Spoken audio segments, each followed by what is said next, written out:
बिस्मिल्लाहिर्रहमानिर्रहीम अस्सलाम वालेकुम। की हाल है तुहाडा? सब ठीक ठाक हो? अज आप बनावांगे थोड़े जे चिकन दे नाल ढेर सारे शामी कबाब जो कि बहुत ज़्यादा मज़ेदार ते बड़े ही टेस्टी बनते हैं। इत्थे तुसीं देख सकते हो माशाअल्लाह किन्ने ही मज़ेदार जी साडियां टिक्कियां बन के तैयार हुई ने। ते बिना टाइम जाया किते आप अपने इस वधिया जी रेसिपी नूं बना लैने आ।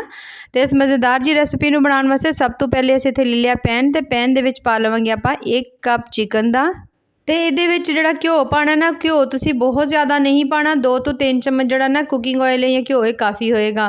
ਹੁਣ ਜਿਹੜਾ ਚਿਕਨ ਨਾ ਆਪਾਂ ਨੂੰ ਇਸ ਚਿਕਨ ਨੂੰ ਇਹਦੇ ਵਿੱਚ ਚੰਗੀ ਤਰ੍ਹਾਂ ਫਰਾਈ ਕਰਨਾ। ਨਾਲ ਹੀ ਆਪਾਂ ਇਹਦੇ ਵਿੱਚ ਪਾ ਦੇਵਾਂਗੇ ਨਮਕ, ਤਕਰੀਬਨ ਅੱਧਾ ਚਮਚ ਮੈਂ ਨਮਕ ਪਾਉਣ ਲੱਗੀ ਹਾਂ।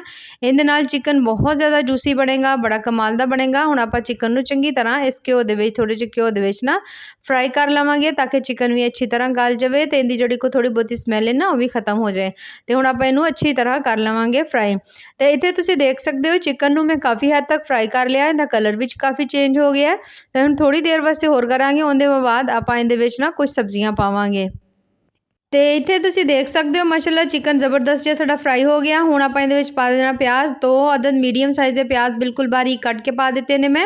उन तो बाद 1 अदद आपां इहदे विच टमाटर शामिल कर देवांगे, थोड़ा जिहा अदरक लसन दा पेस्ट इहदे शामिल कर देवांगे। इन्हां सब चीज़ां नूं शामिल करन तो बाद 1 अदद गाजर सी बिल्कुल बारीक कश असीं कर लई सी, असीं इह भी विच पा दित्ती। तुसीं चाहो तो गाजर की जगह ते बंद गोभी भी पा सकते हो या शिमला मिर्च भी पा सकते हो। इन्हां चीज़ां नूं पाउण तो बाद हुण आपां इन सब चीज़ां नूं कुछ देर वास्ते पकावांगे।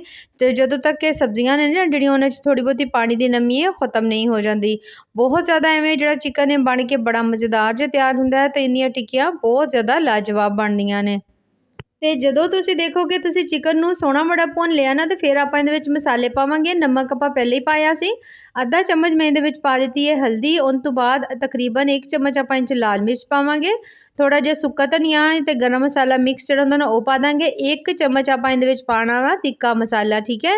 1 ਚਮਚ ਪਾ ਲਓ ਜਾਂ 1.5 ਚਮਚ ਪਾ ਲਓ, ਜੇ ਜ਼ਿਆਦਾ ਮਿਕਦਾਰ 'ਚ ਬਣਾਓਗੇ ਤਾਂ 1.5 ਚਮਚ ਪਾ ਲਿਓ ਜੇ। ਤਿੱਕਾ ਮਸਾਲਾ ਜ਼ਰੂਰ ਪਾਇਆ ਜੇ, नहीं तो फिर इन्नियां मज़ेदार नहीं बननियां, बहुत अच्छियां ही बननियां, लेकिन फिर भी जो तुसी मसाला ऐड कर लोगे ना तो टेस्ट तुहानूं बिल्कुल बाजार वाला मिलेगा।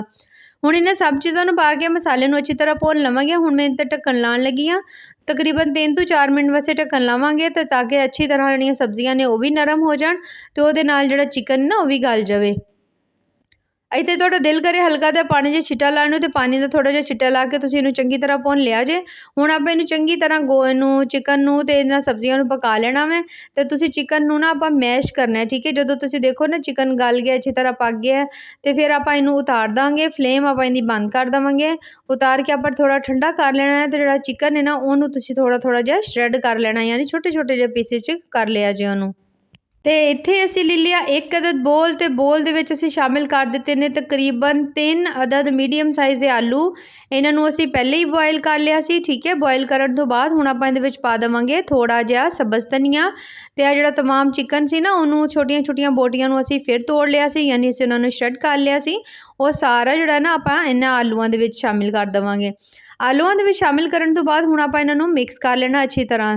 ਅੱਛਾ ਜੇ ਤੁਸੀਂ ਕੋਸ਼ਿਸ਼ ਕਰਿਆ ਜੇ ਜਦੋਂ ਤੁਸੀਂ ਆਲੂ ਉਬਾਲੋ ਨਾ, ਤੇ ਇਹਦੇ ਵਿੱਚ ਪਾਣੀ ਦੀ ਨਮੀ ਬਿਲਕੁਲ ਨਾ ਹੋਏ। ਜੇ ਹਲਕਾ ਜਿਹੇ ਵੀ ਇੰਚ ਪਾਣੀ ਦੀ ਨਮੀ ਹੋਏਗੀ ਨਾ, ਤੇ ਤੁਹਾਨੂੰ ਇਹਦੇ ਵਿੱਚ ਥੋੜਾ ਬਹੁਤਾ ਨਾ ਕੋਈ ਬ੍ਰੈਡ ਕ੍ਰੰਬਸ ਪਾਣੇ ਪੈ ਸਕਦੇ ਨੇ, ਜਾਂ ਕੋਈ ਥੋੜਾ ਜਿਹਾ ਮੈਦਾ ਵਗੈਰਾ ਪਾਉਣਾ ਪੈ ਸਕਦਾ ਹੈ ਤਾਂ ਕਿ ਇਹਦੀ ਬਾਈਂਡਿੰਗ ਚੰਗੀ ਤਰ੍ਹਾਂ ਹੋ ਜਾਏ।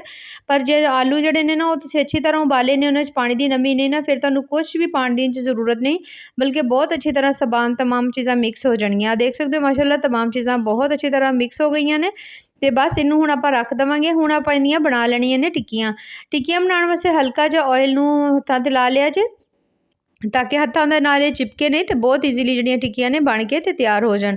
ਆ ਦੇਖੋ ਐਵੇਂ ਕਰਕੇ ਮਾਸ਼ਾਅੱਲਾ ਜੇ ਤੁਸੀਂ ਚਾਹੋ ਵੱਡੀ ਟਿੱਕੀ ਬਣਾਉਣਾ ਵੱਡੀ ਬਣਾ ਸਕਦੇ ਹੋ, ਛੋਟੀ ਬਣਾਉਣਾ ਚਾਹੋ ਛੋਟੀ ਬਣਾ ਸਕਦੇ ਹੋ। ਤੇ ਬਸ ਸੇਮ ਐਵੇਂ ਹੀ ਆਪਾਂ ਸੋਹਣੀਆਂ ਬੜੀਆਂ ਤਮਾਮ ਟਿੱਕੀਆਂ ਜਿਹੜੀਆਂ ਨੇ ਆਪਾਂ ਬਣਾ ਕੇ ਤਿਆਰ ਕਰ ਲੈਣੀਆਂ ਨੇ। ਇਕੱਠੀਆਂ ਵੀ ਬਣਾ ਕੇ ਰੱਖ ਸਕਦੇ ਹੋ, ਨਾਲ ਵੀ ਬਣਾ ਸਕਦੇ ਹੋ। ਤੇ ਇਹਦੇ ਤਮਾਮ ਟਿੱਕੀਆਂ ਜਿਹੜੀਆਂ ਨੇ ਅਸੀਂ ਬਣਾ ਲਈਆਂ ਨੇ। ਬਣਾਉਣ ਤੋਂ ਬਾਅਦ ਹੁਣ ਆਪਾਂ ਇਹਨਾਂ ਨੂੰ ਪਕਾਉਣਾ ਸਟਾਰਟ ਕਰਨੇ ਆ। ਤੇ ਪਕਾਉਣ ਵਾਸਤੇ ਆਪਾਂ ਇੱਥੇ ਲੈ ਲਿਆ 1 ਅਦਦ ਪੈਨ, ਤੇ ਪੈਨ ਦੇ ਵਿੱਚ ਬਹੁਤ ਘੱਟ ਤੁਸੀਂ ਆਇਲ ਪਾਉਣਾ, ਠੀਕ ਹੈ। ਇਹਨਾਂ ਨੂੰ ਤੁਹਾਨੂੰ ਅੰਡਾ ਵਗੈਰਾ ਲਾਉਣ ਦੀ ਜ਼ਰੂਰਤ ਨਹੀਂ ਪਏਗੀ। 2 ਤੋਂ 3 ਚਮਚ ਆਇਲ ਦੇ ਵਿੱਚ ਤੁਸੀਂ ਤਮਾਮ ਟਿੱਕੀਆਂ ਨੂੰ ਆਰਾਮ ਨਾਲ ਫਰਾਈ ਕਰ ਸਕਦੇ ਹੋ, ਠੀਕ ਹੈ। ਤੇ ਆ ਦੇਖ ਸਕਦੇ ਹੋ ਤੁਸੀਂ ਬਿਲਕੁਲ ਹਲਕਾ ਜਿਹਾ ਘਿਓ ਸੀ ਉਹਦੇ ਵਿੱਚ ਅਸੀਂ ਤਮਾਮ ਟਿੱਕੀਆਂ ਜਿਹੜੀਆਂ ਨੇ ਅਸੀਂ ਇਹਦੇ ਵਿੱਚ ਪਾ ਦਿੱਤੀਆਂ। ਤਮਾਮ ਟਿੱਕੀਆਂ ਨੂੰ ਇਹਦੇ ਵਿੱਚ ਪਾ ਕੇ ਨਾ ਹੁਣ ਮੀਡੀਅਮ ਜੀ ਫਲੇਮ ਦੇ ਉੱਤੇ ਆਪਾਂ ਇਹਨਾਂ ਨੂੰ ਪਕਣ ਦੇਵਾਂਗੇ ਜਦ ਤੱਕ ਕਿ ਇੱਕ ਸਾਈਡ ਦਾ ਕਲਰ ਜਿਹੜਾ ਨਾ ਗੋਲਡਨ ਬਰਾਊਨ ਨਹੀਂ ਹੋ ਜਾਂਦਾ। ਜਦੋਂ ਤੁਸੀਂ ਦੇਖੋ ਇੱਕ ਸਾਈਡ ਦਾ ਕਲਰ ਬੜਾ ਸੋਹਣਾ ਗੋਲਡਨ ਬਰਾਊਨ ਹੋ ਗਿਆ, ਤੇ ਫਿਰ ਸਭ ਦੀਆਂ ਸਾਈਡਾਂ ਨੂੰ ਆਪਾਂ ਚੇਂਜ ਕਰ ਦੇਵਾਂਗੇ। ਤੇ ਇੱਥੇ ਮੈਂ ਤਮਾਮ ਦੀਆਂ ਸਾਈਡਾਂ ਨੂੰ ਚੇਂਜ ਕਰ ਦਿੱਤਾ ਸੀ ਕਿਉਂਕਿ ਬੜਾ ਸੋਹਣਾ ਜਿਹਾ ਇਹਦਾ ਰੰਗ ਆ ਗਿਆ ਸੀ। ਤੇ ਬਸ ਜਦੋਂ ਤੁਸੀਂ ਦੇਖੋ ਬੜਾ ਪਿਆਰਾ ਜਿਹਾ ਇਹਦਾ ਕਲਰ ਆ ਗਿਆ ਨਾ, ਦੂਸਰੀ ਸਾਈਡ ਤੋਂ ਵੀ ਗੋਲਡਨ ਬਰਾਊਨ ਹੋ ਗਿਆ ਤੇ ਫਿਰ ਹੁਣ ਆਪਾਂ ਇਹਨਾਂ ਨੂੰ ਕੱਢ ਲਵਾਂਗੇ। ਤੇ ਇੱਥੇ ਤੁਸੀਂ ਦੇਖ ਸਕਦੇ ਹੋ ਮਾਸ਼ਾਅੱਲਾ ਕਿੰਨਾ ਪਿਆਰਾ ਇਹਦਾ ਕਲਰ ਆਇਆ। ਤੇ ਬਸ ਇਹਨਾਂ ਦੇ ਵਿੱਚੋਂ ਕੱਢ ਲਵਾਂਗੇ। ਸੇਮ ਇਸੇ ਤਰ੍ਹਾਂ ਆਪਾਂ ਬਾਕੀ ਜਿੰਨੀਆਂ ਵੀ ਨੇ ਟਿੱਕੀਆਂ ਉਹਨਾਂ ਨੂੰ ਤੁਸੀਂ ਬਣਾ ਕੇ ਰੱਖ ਸਕਦੇ ਹੋ। ਤੁਸੀਂ ਇਹਨਾਂ ਨੂੰ ਸੇਵ ਵੀ ਕਰ ਸਕਦੇ ਹੋ, ਜਦੋਂ ਤੁਹਾਡਾ ਦਿਲ ਕਰੇ ਤੁਸੀਂ ਕੱਢੋ ਤੇ ਕੱਢ ਕੇ ਹਲਕਾ ਜਿਹਾ ਫਰਾਈ ਕਰਕੇ ਇਹਨੂੰ ਖਾ ਸਕਦੇ ਹੋ। ਤੇ ਇੱਥੇ ਅਸੀਂ ਤਕਰੀਬਨ ਤਮਾਮ ਟਿੱਕੀਆਂ ਅਸੀਂ ਬਣਾ ਕੇ ਤਿਆਰ ਕਰ ਲੈਂਦੇ ਮਾਸ਼ਾਅੱਲਾ ਬਹੁਤ ਜ਼ਿਆਦਾ ਮਜ਼ੇਦਾਰ ਤੇ ਬੜੀਆਂ ਟੇਸਟੀ ਬਣੀਆਂ ਨੇ। ਤੇ ਜੇ ਤੁਹਾਨੂੰ ਸਾਡੀ ਅੱਜ ਦੀ ਰੈਸਿਪੀ ਪਸੰਦ ਆਏ ਤੇ ਤੁਸੀਂ ਸਾਡੇ ਚੈਨਲ ਨੂੰ ਜ਼ਰੂਰ ਲਾਈਕ ਵੀ ਕਰਿਆ ਕਰੋ, ਸਬਸਕ੍ਰਾਈਬ ਵੀ ਕਰਿਆ ਕਰੋ। ਬਾਕੀ ਅੱਲਾਹ ਪਾਕ ਤੁਹਾਨੂੰ ਸਭ ਨੂੰ ਖੁਸ਼ ਰੱਖੇ, ਆਬਾਦ ਰੱਖੇ, ਦੁਆਵਾਂ ਯਾਦ ਰੱਖਿਆ ਜੇ। ਅੱਲਾਹ ਹਾਫਿਜ਼।